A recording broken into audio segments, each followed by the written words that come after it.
আসসালামু আলাইকুম সম্মানিত দর্শক মণ্ডলী, আপনারা নিশ্চয়ই অবগত আছেন যে গত 16ই জুন জাতীয় ঐক্যমত্য কমিশনের বৈঠক শেষে প্রধান উপদেষ্টার দপ্তর থেকে জানানো হয়েছিল যে বিগত 3টি বিতর্কিত জাতীয় নির্বাচনের সময় দায়িত্ব পালনকারী নির্বাচন কমিশনারদের বিরুদ্ধে প্রয়োজনীয় ব্যবস্থা নিতে প্রধান উপদেষ্টা নির্দেশ দিয়েছেন এবং তিনি এ সম্পর্কে একটি কমিশন গঠনের কথাও বলেছেন।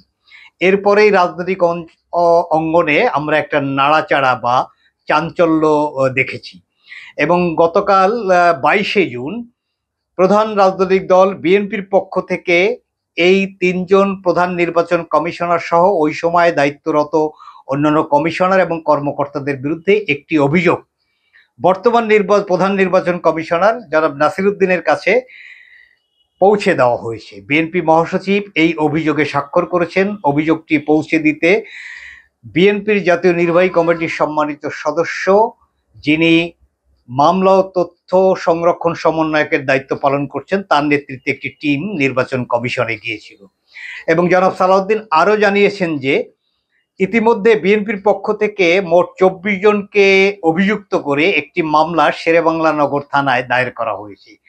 সেখানে 3 প্রধান নির্বাচন কমিশনার, অন্যান্য কমিশনারগণ, সচিব এবং একই সাথে তৎকালীন সময়ে প্রধানমন্ত্রী শেখ হাসিনা এবং স্বরাষ্ট্রমন্ত্রী কামাল, 4 জন আইজিপির নাম উল্লেখ করা হয়েছে। তাছাড়াও অজ্ঞাত আরও কিছু ব্যক্তিকে সেখানে অভিযুক্ত করা হয়েছে। এটি যথেষ্ট একটি আশাপ্রদ সংবাদ। এ কারণেই বলছি যে বিগত 15-16 বছরের রাজনৈতিক বাস্তবতায় সবচেয়ে ভুক্তভোগী রাজনৈতিক দল বিএনপি, এছাড়া দেশের নানা শ্রেণী পেশার মানুষ, রাজনৈতিক দলের নেতাকর্মীরাও নানাভাবে নিগৃহীত, হত্যাকাণ্ডের শিকার, গুমের শিকার সহ নির্বিচার নানা দুঃশাসনের মুখোমুখি হতে হয়েছিল এই রাজনৈতিক দলের কর্মীদেরকে, সাধারণ মানুষকে। সবচেয়ে ভুক্তভোগী রাজনৈতিক দল হিসাবে বিএনপি যে পদক্ষেপটি নিয়েছে নিশ্চয়ই সেটি সাধুবাদ প্রাপ্তির যোগ্য এবং যথাযথ, সময় উপযোগী এবং কার্যকর, এটি বলতেই হয়। এছাড়াও প্রধান উপদেষ্টার পক্ষ থেকে, সরকারের পক্ষ থেকে ব্যবস্থা নেওয়া হবে, এটি আমরা আশা করছি। তবে এ প্রসঙ্গে উল্লেখ করতে চাই যে গতকাল রাতেই একজন প্রধান নির্বাচন কমিশনার, যিনি 2018 সালের নির্বাচনের জন্য যাকে দায়ী করা হয়, সেই নুরুল হুদা, তিনি ইতিমধ্যে গ্রেপ্তার হয়েছেন। আমরা এই যে বর্ণনাটি করলাম এর মধ্যে নিশ্চয়ই ইন্সপায়ার্ড হওয়ার মতো অনেকগুলি কারণ আছে। যারা আমরা ভুক্তভোগী দেশের মানুষ সকলেই নিশ্চয়ই এই বিষয়টি আগ্রহ ভরে গ্রহণ করেছেন। কিন্তু এই প্রসঙ্গে সবচেয়ে গুরুত্ব দিয়ে যে কথাটি বলতে চাই, এই গত প্রায় 13-14 বছর ধরে বাংলাদেশের রাজনীতিতে যে অপরাধমূলক কর্মকাণ্ড বিগত সরকার ঘটিয়েছে, এই অপরাধমূলক কর্মকাণ্ডের মাস্টার মাইন্ড স্থপিত হলো সাবেক প্রধান বিচারপতি খায়রুল হক। তার বিরুদ্ধে কোনো ব্যবস্থা গ্রহণ করা হয়েছে কিনা এটি একটি $1 বিলিয়ন কোশ্চেন। এই খায়রুল হককে বলা হয় সমস্ত অপকর্মের স্থপতি, যিনি ত্রয়োদশ সংশোধনীর রায়ে বাংলাদেশের রাষ্ট্র কাঠামো, সাংবিধানিক ব্যবস্থা, নির্বাচনী ব্যবস্থা সম্পূর্ণটাই তিনি ধ্বংস করে দিয়েছেন এবং রাজনৈতিক দলগুলোকে পরস্পর কনফ্রন্টেশনে লিপ্ত হওয়ার মতো পরিবেশ তৈরি করে দিয়ে গেছেন। এই বিচারপতি খায়রুল হক তার প্রধান বিচারপতি থাকার সময় বাংলাদেশের রাজনীতিতে সবচেয়ে বড় দুর্ঘটনা এটি ঘটেছে। বাংলাদেশের সমাজ বিভক্ত, এটা আমরা জানি। সেই বিভক্ত সমাজেও তত্ত্বাবধায়ক সরকার ব্যবস্থা সংক্রান্ত মামলায় বাংলাদেশের সব পক্ষের, আওয়ামী লীগ, বিএনপি, অন্যান্য পক্ষের সব পক্ষের আইনজীবীরা তত্ত্বাবধায়ক সরকার ব্যবস্থা, বিশেষ ব্যবস্থা বহাল রাখার জন্য তারা সুপারিশ করেছিলেন। এমনকি তৎকালীন অ্যাটর্নি জেনারেল মাহবুবে আলম, তিনিও এ বিষয়ে সম্মতি দিয়েছিলেন। 6 জন বিচারপতির মধ্যে 3 জন বিচারপতি, এভাবে রায়টি বিভক্ত হয়। বিচারপতি খায়রুল হক মুখ্য ভূমিকায় অবতীর্ণ হয়ে কাস্টিং ভোটে তিনি তত্ত্বাবধায়ক সরকার ব্যবস্থা বাতিলের রায় প্রদান করেন। এখানে মুখ্য ভূমিকাটি তার।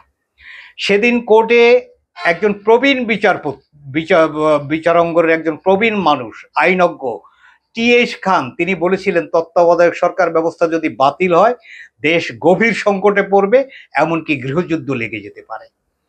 বিচারপতি টি.এইচ. খানের সেই সমস্ত কথার রিফ্লেকশন পরবর্তীতে আমরা দেখেছি 2014 সালে কি সংঘাত নির্বাচনকে কেন্দ্র করে, সেখানে মানুষের প্রাণহানি ঘটেছে, সম্পদের ক্ষতি হয়েছে।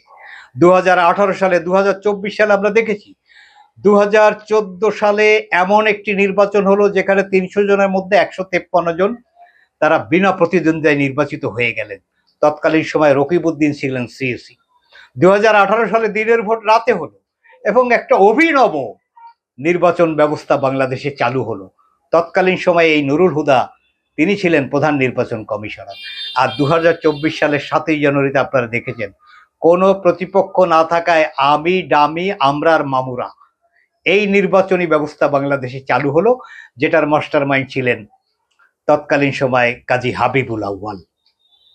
এই যে তিনটি নির্বাচন 2014 সালের 5ই জানুয়ারি, 2018 সালের 30শে ডিসেম্বর এবং 2024 সালের 7ই জানুয়ারি, এই তিনটি কলঙ্কিত নির্বাচনের এই প্ল্যাটফর্মটি গঠন করে দিয়েছিলেন বিচারপতি খায়রুল হক এবং তার কর্মকাণ্ডকে অনেক আইনজ্ঞই ফৌজদারি অপরাধ বলেছেন। এখন প্রশ্ন হলো সেই বিচারপতি খায়রুল হক কোথায়? এর বিরুদ্ধে ওই যে আমরা যে ধরনের মামলাগুলো দেখছি, খুনের মামলা, এ মামলা, এইসব মামলা দিয়ে তার অপরাধকে ঢেকে দেওয়ার কোনো চেষ্টা যেন না করা হয়।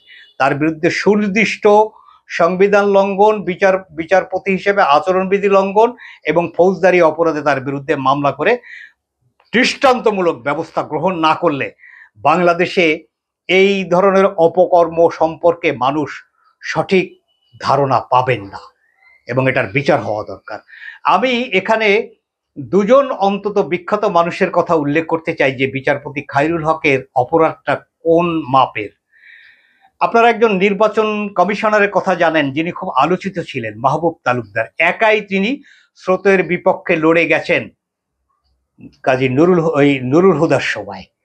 সেই মাহবুল হক তিনি একজন কবি ছিলেন, তিনি একজন লেখক ছিলেন। তিনি তার বই নির্বাচন কমিশনে আমার দিনগুলো, এখানে তিনি উল্লেখ করেছেন বাংলাদেশের অস্থিতিশীল রাজনীতির স্থপতি একজন অরাজনৈতিক ব্যক্তি, সাবেক প্রধান বিচারপতি ABM খায়রুল হক। আমি তাকে অরাজনৈতিক ব্যক্তি বললেও তিনি পর্দার অন্তরাল থেকে দলীয় রাজনীতির পক্ষে বিপক্ষে দাবার চাল দিয়েছেন।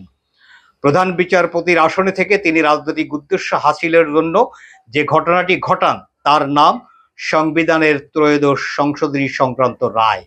এক্ষেত্রে তিনি এই অপকর্মের স্থপতি হিসেবে খায়রুল হকের নাম উল্লেখ করেছেন এবং এটি ফৌজদারি অপরাধ বলেছেন। আরেকজন দেশের প্রধান বিচারপতি মাহবুদুল আমিন, তিনি 2016 সালের ফেব্রুয়ারি মাসে সুপ্রিম কোর্টের একটা আলোচনা সভায় একটা বক্তৃতা করেছিলেন, যে বক্তৃতাটি অত্যন্ত গুরুত্বপূর্ণ। তিনি বলেছিলেন, আমি মনে করি না অবসরের পরে রায় লেখা বেআইনি। পদ্ধতিগত কারণে আপিল বিভাগের রায় দেরি হতে পারে উল্লেখ করে তিনি বলেন, তবে সেটা যৌক্তিক সময়, যেমন 1 মাসের মধ্যে হতে পারে, কিছুতেই 1-1.5 বছর পরে হতে পারে না। আর অবশ্যই পূর্ণাঙ্গ রায়ে আদেশের কোনো অংশ কোনোভাবেই পরিবর্তন করা যাবে না। সেটা করতে গেলে পুনর্বিবেচনা অর্থাৎ রিভিউ আবেদন এবং শুনানি হতে হবে। কিন্তু তা না করেই যদি রাতের অন্ধকারে 1-1.5 বছর পরে রায় পরিবর্তন করে ফেলেন তাহলে সেটা ফৌজদারি অপরাধ। এখানে উল্লেখ করতে চাই খায়রুল হক সাহেব অবসরে যাওয়ার 16 মাস পরে তিনি রায় স্বাক্ষর করেছিলেন এবং প্রকাশ করেছিলেন। খায়রুল হক যখন প্রধান বিচারপতি রায় হয় তখন রায়ের অবজারভেশন ছিল এরপরে আরো অন্তত 2টি টার্ম তত্ত্বাবধায়ক সরকারের অধীনে নির্বাচন হতে পারে। খায়রুল হক যখন তার স্বাক্ষরিত রায় 16 মাস পরে প্রকাশ করেন সেখানে এই প্রসঙ্গটি তিনি ডিলিট করে দেন, অর্থাৎ তিনি রায় পরিবর্তন করেছেন। এটি ফৌজদারি অপরাধ এবং এটি বিচারপতির শপথভঙ্গ এবং বিশ্বাসভঙ্গ জনিত ফৌজদারি অপরাধ। 400 দণ্ডবিধি 406 ধারায় এটি বিচারযোগ্য।